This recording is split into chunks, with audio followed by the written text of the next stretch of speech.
나는 정말 간절한데 왜 끌어당김이 제대로 되는 것 같지 않을까? 혹시 이런 고민 해보신 적이 있으신가요?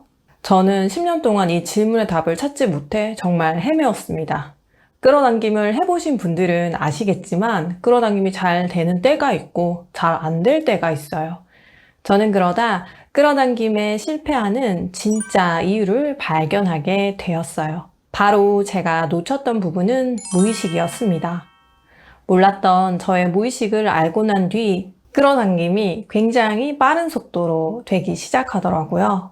오늘은 끌어당김을 실패하는 가장 큰 원인인 무의식에 대해 이야기합니다. 여러분이 지금 가장 끌어당기고 싶은 것은 무엇인가요? 돈, 좋은 집, 좋은 차, 멋진 이성. 분명히 끌어당김을 할 때 확실한 목표를 가지고 끌어당김을 하라고 하는데 잘 안 되는 것 같은 이유가 무엇일까요? 어쩌면 내가 진짜 원하는 것이 이것이 아닐지도 모르기 때문입니다. 이게 무슨 말이냐면요. 제가 끌어당김이 잘 안 되던 시기를 돌아보니 머리로 바라는 욕구와 내면의 무의식적 욕구가 다를 때 끌어당김에 실패하더라고요. 저는 이것을 모른 채 의식적으로 생각하는 것들에만 집중했어요. 예를 들면 큰 돈을 벌고 싶다는 바람에 집중했지만 사실은 돈을 벌고 싶은 마음 이면에는 결국 인정받기를 원하는 무의식적 욕구가 숨어 있었어요. 큰 돈을 벌어 좋은 집과 좋은 차를 가져야 능력이 있어 보이고 그러면 사람들에게 인정을 받을 거라는 믿음이 있었던 거죠. 겉으로는 부를 원하고 사실은 인정을 갈망하는 마음은 전혀 다르기 때문에 현실의 끌어당김이 제대로 작동하지 않았어요. 심지어 인정받는 상황이 오더라도 나의 의식은 돈을 바라고 있기 때문에 끌어당김이 제대로 되지 않아 라고 착각하기도 합니다. 그런데 우리는 이 부분을 왜 잘 모르는 걸까요? 바로 의식과 잠재의식이 따로 놀고 있기 때문입니다. 우리는 하루에 6만 가지 생각을 한다고 해요. 하지만 우리가 의식적으로 인지하는 생각은 고작 5%도 안 된다는 사실은 과학적으로도 널리 알려진 부분입니다. 그러니까 나머지 95%의 잠재의식, 즉 무의식이 우리를 매 순간 이끌고 있다는 거죠. 때문에 무의식의 힘은 그냥 의식의 힘보다 훨씬 크기 때문에 무의식을 제대로 아는 것은 정말 중요합니다. 이제부터는 나의 무의식이 진짜 원하는 것을 찾아 끌어당김의 에너지를 바꾸는 구체적인 방법을 알려드릴게요. 첫 번째, 내가 진짜 행복한 순간을 찾아보기. 이 부분은 생각보다 정말 사소할 수 있습니다. 우리가 일상에서 행복한 순간들을 찾아보는 겁니다. 예를 들면 퇴근 후에 먹는 맥주와 치킨, 사랑하는 사람과 함께하는 맛있는 저녁, 이렇게 스스로가 행복한 순간을 생각해보면 대부분 진짜 원하는 것은 머리로 바라는 매달 몇 천만 원씩의 돈을 가지는 게 아니라 실제로는 돈과 시간에 구애받지 않은 자유와 편안한 인간관계인 경우가 많아요. 이걸 모를 때는 억지로 목표에 집중한다는 느낌이 많았는데 이걸 알게 된 후 끌어당김을 할 때 내가 시간적 자유를 누리고 사람들과 여유 있는 삶을 보내는 것을 시각화하는 게 쉬워졌어요. 왜냐하면 실제 내가 느꼈던 감정을 다시 느끼며 끌어당김을 하기 때문입니다. 두 번째로 불편한 신념을 찾는 거예요. 이 단계는 첫 단계보다 어렵게 느껴질 수 있어요. 왜냐하면 너무 익숙해서 불편한지도 모를 때가 많거든요. 이 불편한 신념들은 사회적으로 학습되고 부모로부터 물려받은 신념들이 대부분입니다. 하지만 이 불편한 신념들을 마주하고 나면 끌어당김의 속도가 엄청나게 빨라져요. 신념들의 바닥에는 결핍, 두려움, 불안 등의 부정적 감정에 기초하기 때문에 더 이상 이 마이너스 감정을 바탕으로 끌어당김하지 않게 됩니다. 저의 경우 결혼 생활이 너무 힘들어서 이혼을 고민한 적이 있었어요. 이혼의 모든 원인이 배우자에게 있다고도 생각을 했죠.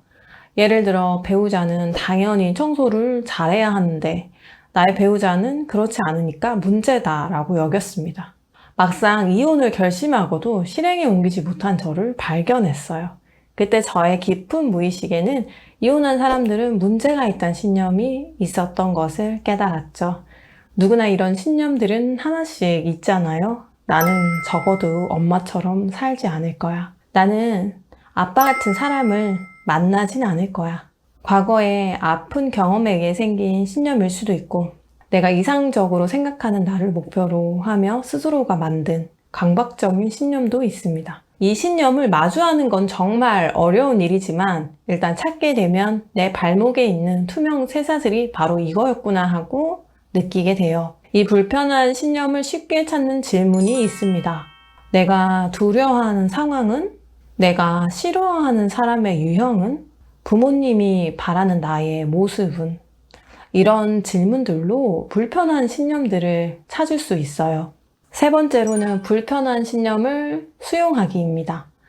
여기까지 영상을 보셨다면 적어도 정확하게 표현할 수는 없어도 내가 중요하게 여기는 자신만의 관념이 있다고 느끼고 있으시리라 생각돼요. 사실은 이 불편함을 찾았다는 것은 엄청난 일이라고 생각합니다. 그런데 한번 찾기 시작하면 미역줄기처럼 우수수 나타나기 시작해요. 이제부터는 내가 가진 신념들을 인정하고 수용해보는 걸 해보세요. 제가 어느 날 명상을 하다가 불편한 신념들이 올라오더라고요. 그날도 하염없이 우는데 우연히 거울 속에 저의 얼굴을 보게 됩니다. 제 안에 있는 진짜 내면의 두려움, 불안함, 걱정들을 마주하기 시작했어요. 그러니 부끄럽기도 하고 외롭고 서글픈 마음이 엄청 오랫동안 들어 울기도 많이 울었습니다. 그런데 순간적으로 이런 느낌이 드는 거예요. 아, 나 너무 힘들었구나. 이제 괜찮아. 그런 감정을 느낄 수 있지. 내 스스로 지키기 위해서 이런 감정들이 있었던 거야 하며 스스로를 다독이게 되었어요. 그날 이후로 저는 저에게 몰려오는 이런 감정들을 인정하고 이 감정을 느끼는 나를 긍정적으로 바라보기 시작했습니다. 이렇게 자신의 깊은 내면을 수용하면 내가 무엇을 진정으로 원하는지 그리고 무엇을 두려워하는지 알아차리기 쉬워집니다. 아, 나는 어릴 적에 너무 가난했기에 그게 너무 싫어서 부를 끌어당김 하려는구나. 사실 나는 사람들에게 사랑받고 인정받고 싶어서 멋진 집과 차를 끌어당김 하려는구나 라는 것을 알게 되면 내가 무엇에 더 집중해야 되는지 깨닫게 됩니다. 이제까지 내가 가진 표면적인 결핍에 구속되는 것이 아닌 무의식 속에 숨겨진 진짜 내면의 목소리에 귀 기울이는 방법에 대해 이야기해봤어요. 오늘 저의 이야기를 통해 마음이 움직이셨다면 지금 당장 작은 실천을 시작해보세요. 가장 먼저 여러분이 끌어당기고 싶은 것이 무엇인지 다시 한번 생각해보세요. 그리고 그 이면에 숨겨진 진짜 욕망은 무엇인지 찾아보시면 좋겠습니다. 이제 그것에 집중하여 진정한 끌어당김을 시작해보세요. 의식과 무의식이 제대로 일치할 때 끌어당김은 아주 빠른 속도로 우리에게 현실화됩니다. 오늘도 영상을 시청해주셔서 감사합니다.